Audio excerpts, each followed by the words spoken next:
Alhamdulillahilladzi syara'a lanal uzlata wal khalwah. Asyhadu an la ilaha illallah wahdahu la syarikalah. Syahadatan tunji qailaha minal baliyah. Wa asyhadu anna Muhammadan abduhu wa rasuluhu sayyidul ummah.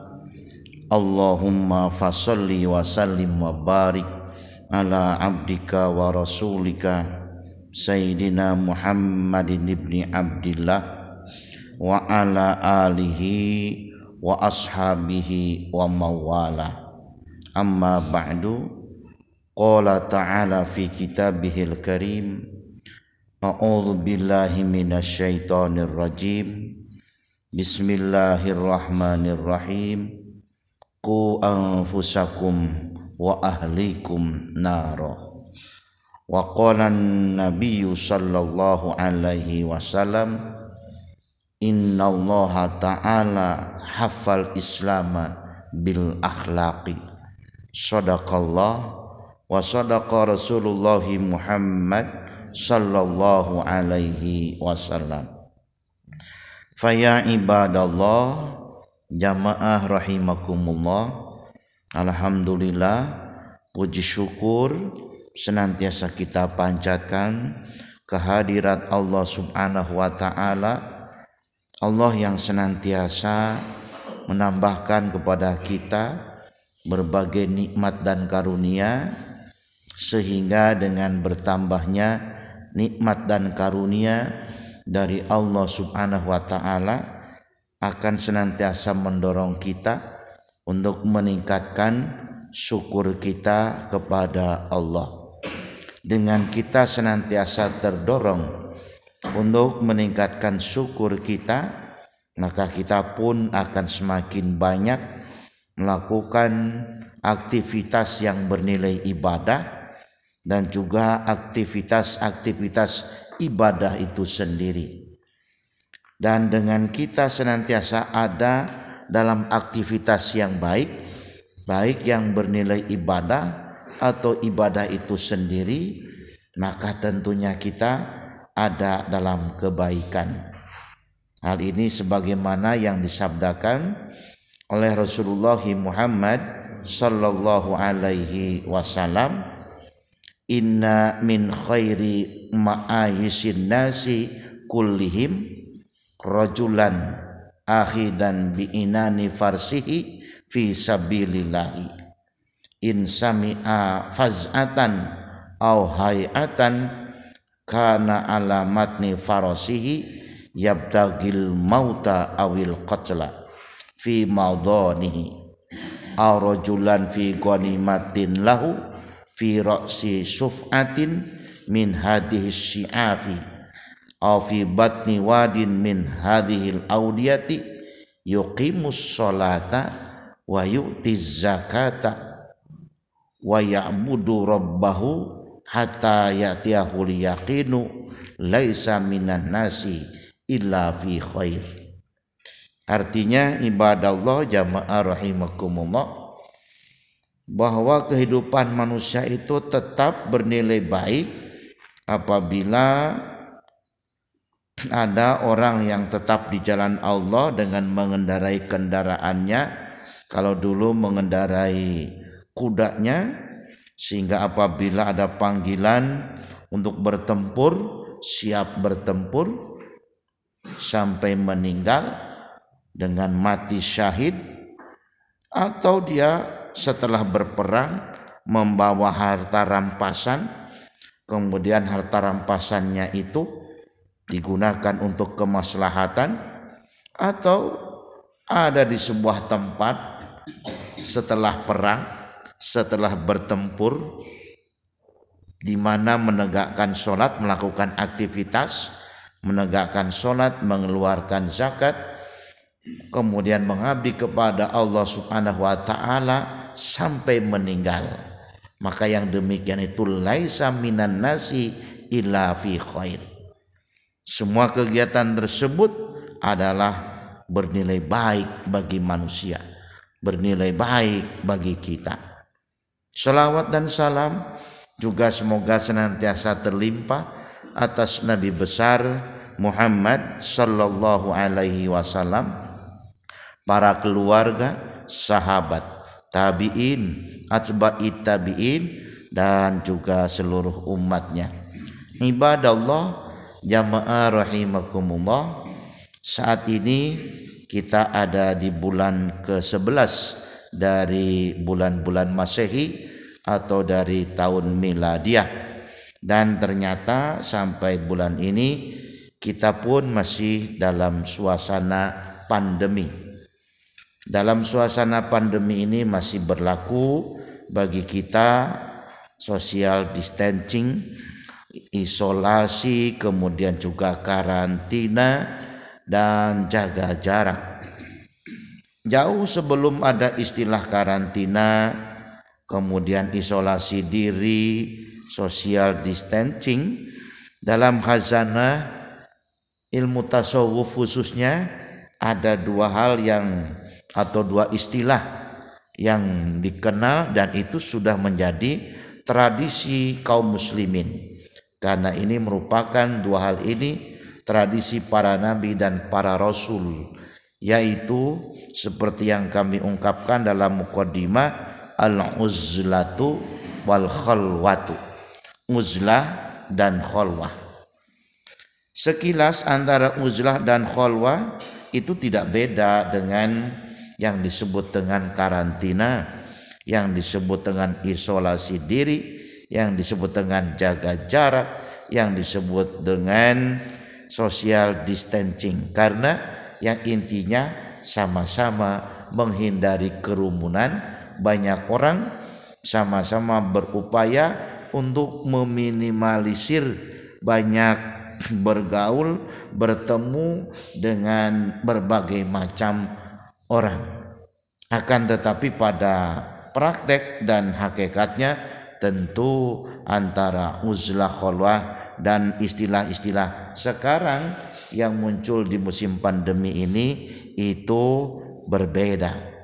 Sebab kalau uzlah dan khalwah itu tidak hanya menyelamatkan jiwa, tidak hanya menjaga kesehatan badan, tidak hanya menyelamatkan diri dan keluarga, tapi juga menyelamatkan iman, menyelamatkan agama kita kalau uzlah dan khalwah.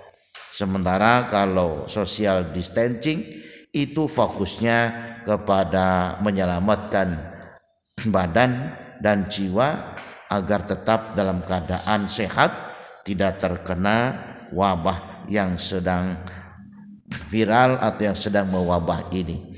Ibadallah jamaah rahimakumullah, dan kita pun patut bersyukur kepada Allah Subhanahu wa taala di mana di tengah-tengah pandemi ini kita tetap masih bisa melaksanakan ibadah dengan sempurna, dengan leluasa. Coba kalau kita bandingkan dengan masyarakat yang pernah mendapatkan pandemi di mana segala kegiatannya sangat terbatas.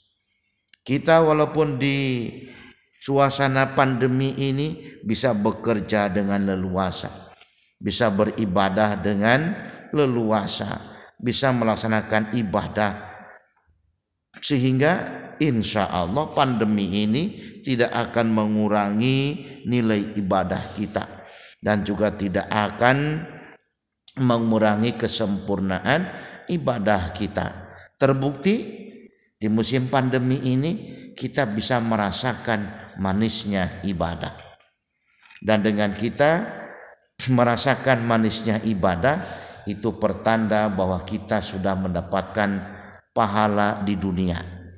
Karena pahala di dunia dari ibadah yang kita kerjakan menurut para ulama adalah meraihnya manis ibadah.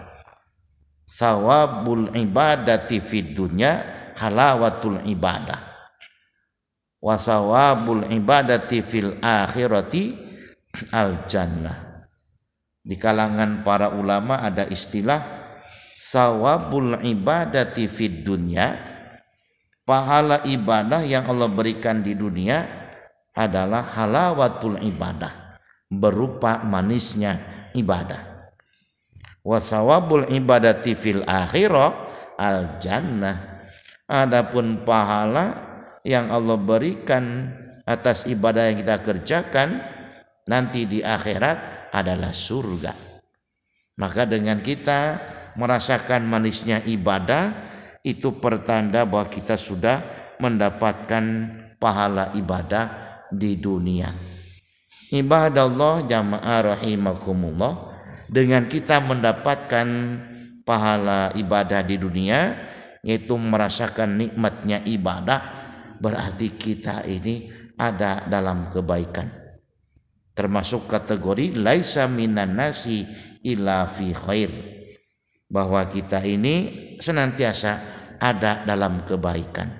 Maka selama kita itu melakukan ibadah kepada Allah seperti menegakkan sholat, mengeluarkan zakat, tetap beraktivitas yang lain, sebagai pedagang kita berdagang, sebagai tenaga pengajar kita mengajar, sebagai buruh kita buruh melakukan kerja kita, sebagai ibu rumah tangga mengurus rumah tangga dan lain sebagainya, maka kita senantiasa ada dalam kebaikan. Ibadallah jamaah rahimakumullah. Nah, ketika kita masih senantiasa ada dalam berbagai aktivitas, kapan bagi kita berlaku yang namanya uzlah, yang namanya khalwah. Uzlah artinya mengasingkan diri, khalwah artinya menyendiri. Dan ini merupakan dua tradisi para nabi, para rasul, mulai dari Nabi Adam sampai dengan Nabi besar Muhammad sallallahu alaihi wasallam. Namun yang sering disebut di dalam Al-Quran uzlah dan khalwahnya Nabi Ibrahim dan Nabi Musa. Tapi bukan berarti nabi-nabi yang lain tidak melakukan. Yang sering disebutkan itu uzlahnya Nabi Ibrahim dan uzlahnya serta khalwahnya Nabi Musa alaihi wassalatu wassalam. Ibadallah jamaah rahimakumullah, uzlah dan khalwah ini sangat penting bagi kita, terutama saat pandemi sekarang ini. Uzlah yang berarti mengasingkan diri dari keramaian orang, ini berarti kita berusaha untuk apa? Menyelamatkan diri kita, menyelamatkan orang lain. Kalau menyelamatkan diri kita itu bukan dari kejahatan orang lain. Karena kalau menghadapi kejahatan sifatnya bukan dengan uzlah, sikapnya dengan sabar. Ibadallah jamaah rahimakumullah. Menghadapi hal yang menyakitkan, menghadapi hal yang membuat kita mangkel, bikin emosi, bukan dengan menghindar tapi dengan sabar. Itu kalau menghadapi hal yang tidak mengenakan. Namun uzlah dan khalwah ini adalah menjauhkan orang lain dari kejahatan kita, menjauhkan orang lain, menyelamatkan harta benda orang lain, menjaga nama baik orang lain dari kejahatan diri kita, baik ucapan kita, sikap kita. Jadi lebih kepada diri kita, bukan kepada orang lain. Karena apa? Karena kalau menghadapi sikap perilaku yang tidak mengenakan, pasangannya atau senjata yang dipasang bukan uzlah dan khalwah tapi sabar. Maka Rasulullah Muhammad sallallahu alaihi wasallam ketika ditanya oleh sahabat Ali, ya Rasulullah, man afdalun nas, wahai Rasulullah, siapakah orang yang paling afdal, paling utama itu?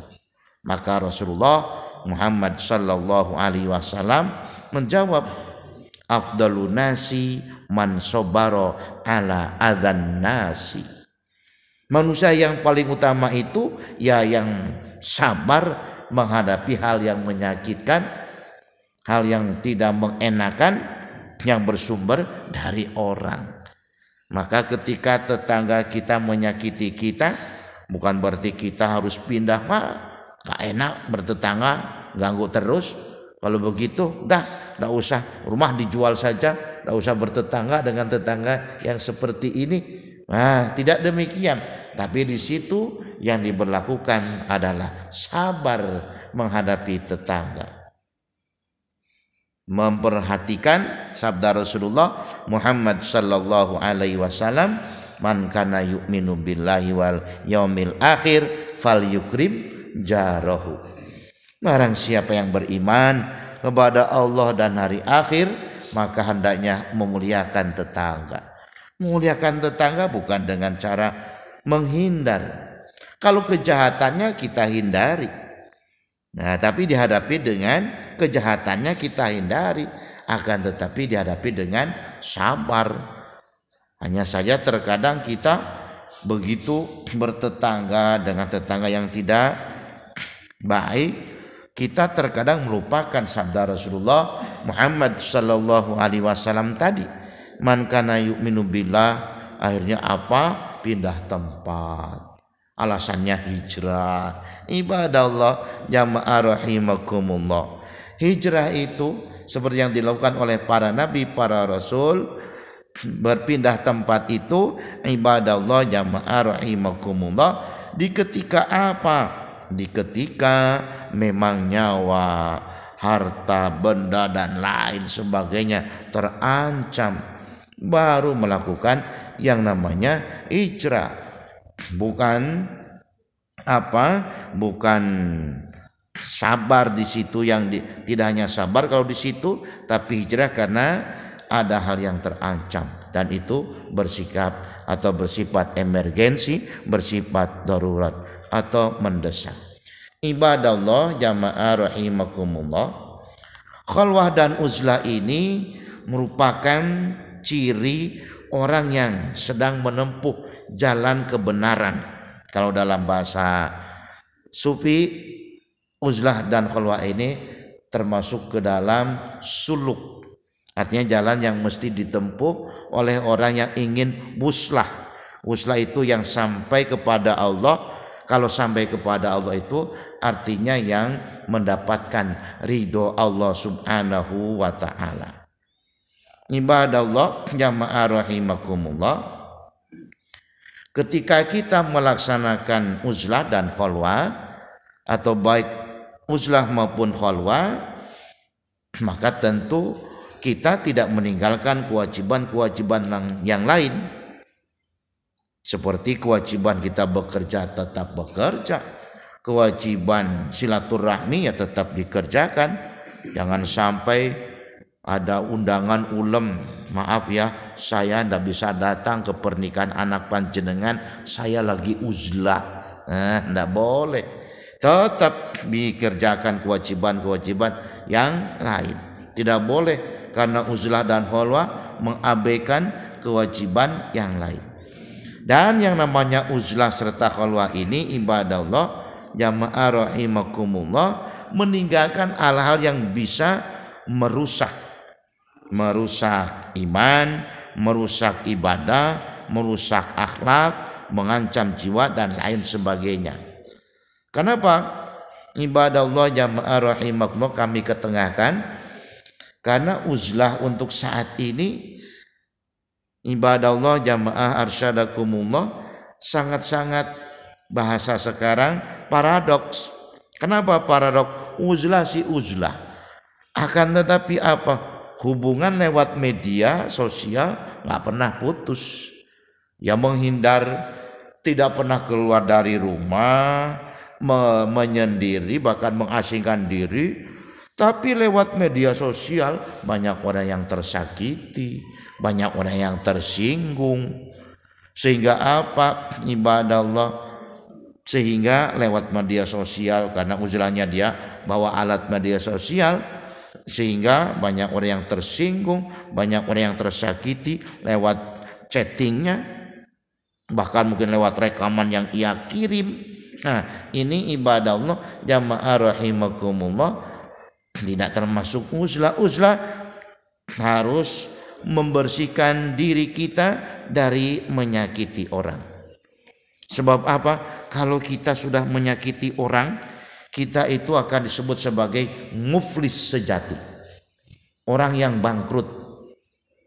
Dalam sebuah hadis memang disebutkan, Rasul bertanya kepada para sahabat, atadruna manil muflis, wahai sahabat, siapakah orang yang bangkrut itu? Sahabat menjawab, al muflisu fina man la dirhama lahu wala mata'a ya Rasulullah. Orang bangkrut itu orang yang kehilangan pekerjaan, orang yang kehilangan modalnya, yang tabungannya tinggal nol, yang kekayaannya disita, tidak punya apa-apa. Dia adalah orang yang bangkrut Rasulullah. Maka Rasulullah Muhammad sallallahu alaihi wasallam tersenyum dan menjelaskan, itu bangkrut di dunia. Akan tetapi yang disebut dengan al-muflisu min ummati, orang yang bangkrut dari kalangan umatku itu bukan sekedar itu, tapi adalah man ya'ti yaumal qiyamati bisolatin wa siyamin wa zakatin wa sadaqatin wa qad syatama hadza wa akala mal hadza wa daraba hadza fayuta hadza min hasanati wa hadza min hasanatihi fa in faniyat hasanatuhu qabla an mayuqdu alaih ukhidha minhu biqadri madlumatihi payurma ilan nari. Orang muflis itu adalah orang yang di hari kiamat dia memang sholatnya rajin, puasanya rajin, ibadahnya banyak, tapi sering menyakiti orang. Menyakiti berupa menyakiti nama baik, menyakiti lewat hartanya, menyakiti lewat keluarganya dan lain sebagainya, sehingga amal ibadahnya digunakan untuk menebus kesalahan kepada si A si B atau menyakiti si A si B dan lain sebagainya. Itulah orang yang bangkrut. Dari situ para ulama menyimpulkan bahwa al-iflasu al-isti'nasu. Di kalangan ulama tasawuf ada istilah al-iflasu al-isti'nasu. Iflas itu atau bangkrut itu adalah menyakiti orang. Maka kalau kita hidup ibadah Allah, jamaah arsyadakumullah, senantiasa menyakiti orang, maka kita termasuk orang yang bangkrut. Karena itu ucapan kita, sikap kita, perbuatan kita jangan sampai menyakiti orang, agar kita tidak dikategorikan sebagai orang yang muflis. Maka Rasulullah memberikan petunjuk, al-muslimu man salimal muslimuna min lisanihi wa yadihi, al-mu'minu man aminal mu'minuna min lisanihi wa yadihi, al-mu'minu manfaatun, masalul mu'mini kamasalin nakhlati la yakulu illa thayyiban wala yukhriju illa thayyiban. Orang mukmin itu mesti yang menjaga rasa aman, rasa nyaman, rukun terhadap orang mukmin yang lain dari kejahatan ucapannya, kata-katanya, perbuatan dan sikapnya. Orang muslim adalah yang menjaga keselamatan orang muslim yang lain, baik menyangkut nama baik, keluarga, harta benda dan lain sebagainya. Al-muslimu al-mu'minu manfaatun. Orang mukmin itu harus punya prinsip bisa memberikan manfaat. Masalul mu'mini kamasalin nakhlati. Perumpamaan orang mukmin itu seperti lebah. La yakulu illa thayyiban wa la yukhriju illa thayyiban. Di mana lebah itu tidak memberikan kecuali yang terbaik. Lebah tidak mengeluarkan kecuali madu, dan lebah tidak menyedot kecuali yang baik pula. Yang dikeluarkan oleh lebah madu yang begitu besar manfaatnya, itu yang dikeluarkan. Yang dimasukkan ke dalam dirinya sari-sari bunga. Maka ada istilah, tidak ada lebah nyasar minum teh kita, lain dengan yang namanya, mohon maaf, yang namanya ibadah Allah jamaah rahimakumullah, yang namanya binatang yang lain. Binatang yang lain bisa nyosor makanan kita, tapi yang namanya lebah itu yang disosor, yang disedot adalah sari bunga. Tidak pernah kopi kita itu didatangi lebah disedot. Tidak. Yang sering itu binatang apa? Ibadah Allah jamaah rahimakumullah, binatang yang lain. Maka dengan kita melaksanakan uzlah dan khalwah ini benar-benar terjamin keselamatan orang lain. Terjamin keselamatan agama, keyakinan dan lain sebagainya yang bersumbernya dari kita kalau uzlah.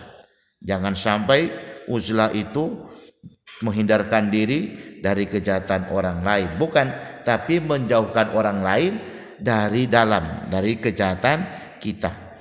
Ibadah Allah jamaah rahimakumullah, dengan kita melaksanakan uzlah dan khalwah, maka kita akan semakin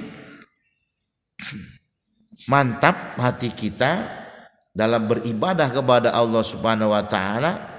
Dan ketika semakin mantap dalam ibadah kita kepada Allah Subhanahu wa taala, wuslah tersampainya kita meraih ridho Allah Subhanahu wa taala itu akan semakin besar.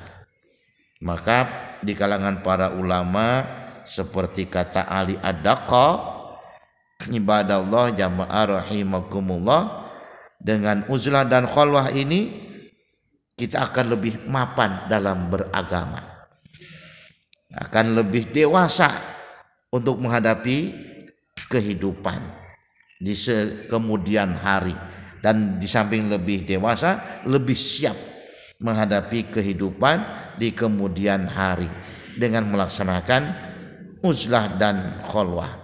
Maka dengan demikian ibadah Allah jamaah arsyadakumullah, kata Ibrahim bin Adham, dengan kita beruzlah dan khalwah ini seperti yang dilakukan oleh para nabi dan para rasul, khususnya oleh Nabi besar Muhammad sallallahu alaihi wasallam, maka kemungkinan meraih keselamatan baik yang diraih oleh kita maupun oleh orang lain itu akan terwujud.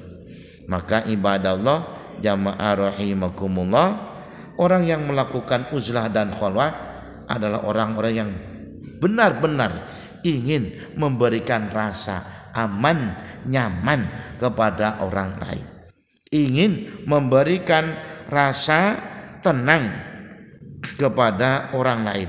Dengan kata lain, tidak mau mengganggu orang lain, tidak mau mengganggu ketenangan dan kenyamanan orang lain. Ibadah Allah jamaah rahimakumullah.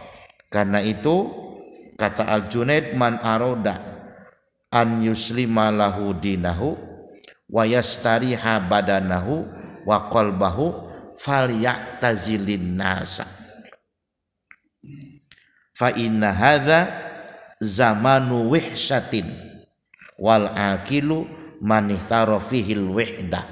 Kata Al-Junaid, barang siapa yang ingin menyelamatkan agamanya, ingin badannya itu lebih siap dalam melaksanakan ibadah, hatinya lebih tenang, maka jauhkan orang lain dari kejahatan diri, jauhkan orang lain dari sakit atau dari disakiti oleh kata-kata kita, oleh ucapan kita, oleh perbuatan kita. Karena sekarang ini saatnya saat mendesak untuk apa? Saat mendesak untuk melakukan hal itu. Dan itu merupakan pilihan orang yang ingin selamat dunia dan akhirat, serta pilihan orang yang menggunakan akal sehat. Maka ibadah Allah jamaah rahimakumullah, sebagai penutup, para ulama menegaskan kepada kita, idza aradallahu an yunkilal abda min dhillatil ma'siyati illa izzit ta'ati anasahu bil wahdati wa aghnahu bil qanaati wa bassarahu bi uyubi nafsihi faman ata dzalika faqad a'ta khairad dunya wal akhirah. Allah apabila menghendaki seorang hamba itu berubah dari rendahnya karena maksiat menuju mulia karena taat kepada Allah Subhanahu wa taala, Allah akan menganugerahkan kepadanya uzlah dan wihdah atau berkhalwat. Di samping itu juga Allah akan memberikan kekayaannya dengan bersikap qanaah, dan Allah akan menjadikan dirinya lebih tajam melihat aibnya sendiri, melihat kekurangannya sendiri. Barang siapa yang diberikan itu semua, maka sungguh Allah telah memberikan kebaikan dunia dan akhirat. Maka ibadah Allah jamaah rahimakumullah, kita selaku hamba Allah Subhanahu wa taala yang sekaligus sebagai umat Muhammad sallallahu alaihi wasallam, di mana kita punya 3 gelar: khairu ummah, umat yang terbaik; umatan wasaton, umat yang moderat, tidak ifrat, tidak tafrit; dan yang ketiga ummatun marhumah, umat yang disayang oleh Allah. Harus pandai menjaga ucapan kita, dan kalau kita memiliki ucapan yang lemah lembut, tidak menyakiti siapapun, maka kita pasti akan dicintai oleh siapapun. Ini sebagaimana dikatakan oleh sahabat Ali, idza ra'aita rajulan lanat kalimatuhu wajabat mahabbatuhu.